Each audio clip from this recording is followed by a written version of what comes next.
This Torah class is brought to you by TorahAnytime.com. Okay, so interesting question on the Megillah. We know Achashveirosh tried to satisfy all of the various senses of the participants at the Suda.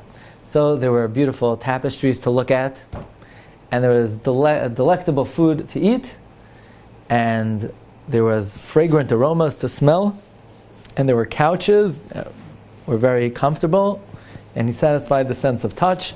And there's one thing glaringly absent from the Suda, and that is there was no music at the Suda. Zevi, there were no drummers, there were no electric guitarists, there were no violinists, there was no one playing music at the Suda. Why was there no music at the Suda? Good question, right? This is the question of Rav Shlomo Alkabetz, the author of the famous commentary on Megillas Esther, Manois Halevi, which he sent, I believe, as a gift to his father-in-law as Mishlayach Manois, the Ramak.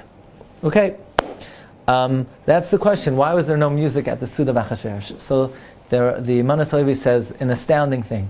He says, why is it? They have a newborn child, and the child is cranky and crying and whining, and there's nothing, not a pacifier. You could dip the pacifier in the wine, the child is going, and then all of a sudden you start singing to the child, and the child is soothed, and the child is calmed. Why is the child so calmed by music? The answer is, says the Manois Halevi, if you would go up to Shemayim and sort of take in the sounds of the heavens, what you would hear is beautiful melodies of the Malachi Hasharei singing Shirat HaKadosh Baruch Hu.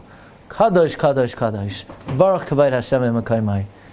Many different nigunim, zimra, shira. That's what the malachim do. They sing Shirat HaKadosh Baruch Hu. And being that the child was just there in the Shamayim, Tachas Kisei HaKavod, when you sing to the child, he's reminded of Mi Yedneni Kiyarchei Kedem, the good old days in the heavens, and he's calmed and he's soothed. But says the Manois Halevi, music has the ability to return a person to his original existence near HaKadosh Baruch Hu. And therefore Achashveirosh was very well aware of this. And he was afraid that if there would be music at the Suda, he would not be able to get the Jews to sin. It would be machzer them b'tshuva. And therefore, there was no drumming at the Suda of Achashveirosh. There was no music at the Suda.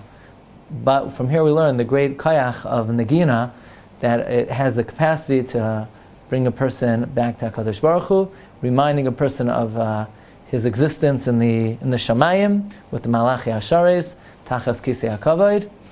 And on that note, I wish everyone a good Tavach. You've just experienced another Torah class brought to you by TorahAnytime.com.